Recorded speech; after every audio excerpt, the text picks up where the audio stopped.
이제 사흘 뒤면은 8.15 문재인 대통령의 경축사 대국민 담화가 발표됩니다.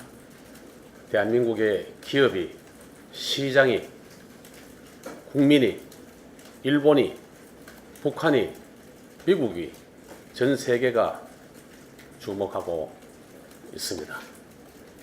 상황을 타개하는 타개책과 희망의 메시지를 기대합니다. 일본 정부가 우리 한국을 화이트리스트에서 제외하고 반도체 핵심 소재 세계 품목에 대해서 개별 수출 허가 발표가 확정적이었던 지난달 31일 이후 이제 열흘이 지났습니다. 열흘 만에 국내 증시에서 시가총액 약 100조 원이 증발했습니다. 북한의 경제규모, GDP 규모가 35조 원 정도입니다.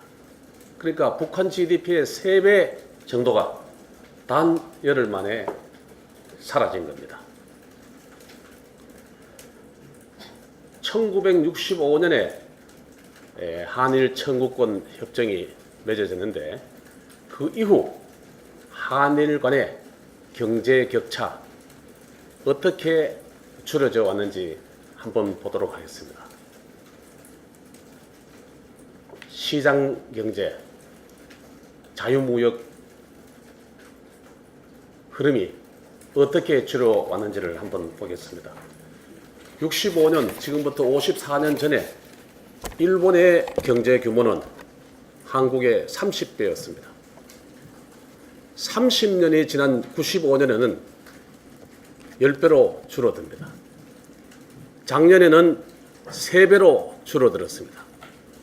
가만히 놔두면은 이 정부 말 또는 2025년에는 거의 2배로 좁혀진다고 합니다. 일본의 국민 수가, 인구가 1억 2,700만입니다. 우리는 5,170만. 일본이 거의 2.5배 인구수가 많습니다. 이걸 나눈 1인당 국민소득, 1인당 GDP는 65년에 일본이 9배 좀 넘었습니다. 그게 95년은 4배로 줄어들고 지금은 거의 비슷해졌습니다. 우리가 3만 1,000불, 일본이 3만 9,000불, 1.3배 수준이었고 모든 분들이 2023년이나 22년, 23년, 25년 어간에 같은 수준이 될 거라고 전망을 하고 있습니다. 일본도 초기에 수출해서 먹고 살았고 우리도 수출주도 성장을 끌어왔습니다. 65년도에 일본의 수출은 우리의 45배였습니다. 30년 지난 뒤에 우리가 4배로 4분의 1 수준으로 따라 붙였습니다. 지금은 1.2대 1. 일본이 7,400억 달러 수출, 우리가 작년에 6,050억 달러 수출을 했습니다. 이것도 몇 년 후면은 1대1 수준이 될 거라고 합니다. 일본이 가장 뼈아프게 생각하는 것이 전자산업입니다. 7, 80년대만 해도 일본 삼성전자 눈여겨보지 않았습니다. 작년에 일본의 마츠시다, 소니 등 11개의 전자업체의 총 영업이익이 대한민국 삼성전자 하나의 영업이익의 반 정도 수준이라고 합니다.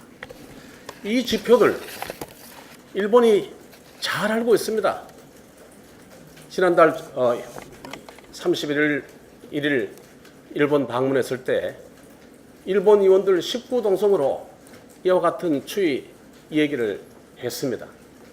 걱정하지 않았겠습니까? 딱 이런 시기에 빌미를 준 겁니다. 아베 정부에 한 말씀 드립니다. 아베 정부는 더 이상 세계 품목과 개별 허가 수출 품목이 북한으로 군사용으로 흘러 들어가지 않았다는 내용이 확인되면은 수출 규제 푸십시오.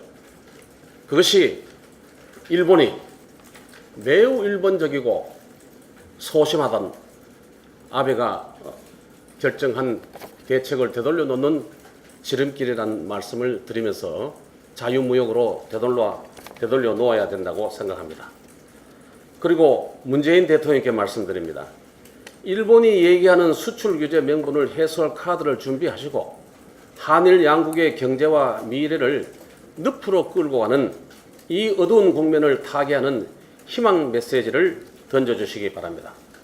각종 규제와 근로시간 단축, 급격한 최저임금 인상, 미중 무역의 무역 전쟁에 이어서 일본의 수출 규제까지 덮쳐서 이 더운 여름날 우리 기업은 아사 직전에 있습니다. 국내 경제 운영에서는 소득주도 성장 거두시고 대외 무역 정책에서는 자유무역으로 되돌려 주십시오. 거의 그 길이 다 돼가는 시점에 65년 이전 원점으로 돌리는 우를 범하지 않기를 바랍니다. 특히 부품 소재 관련 기업의 고통은 더 클 줄 압니다. 소재 부품의 국산화를 위해서 자유한국당은 조세와 재정적인 지원, 일해야 할 때 자유롭고 열심히 일할 수 있도록 하는 주 52시간 근로제의 탄력 적용, 2중 3중고에 신음하는 기업과 시장을 위해서 과감하고 필요한 조치들을 마련하고 촉구해 나가겠습니다. 정치가, 과거가 우리 경제를 짓밟지 못하도록 국민과 함께 반드시 지켜내겠습니다.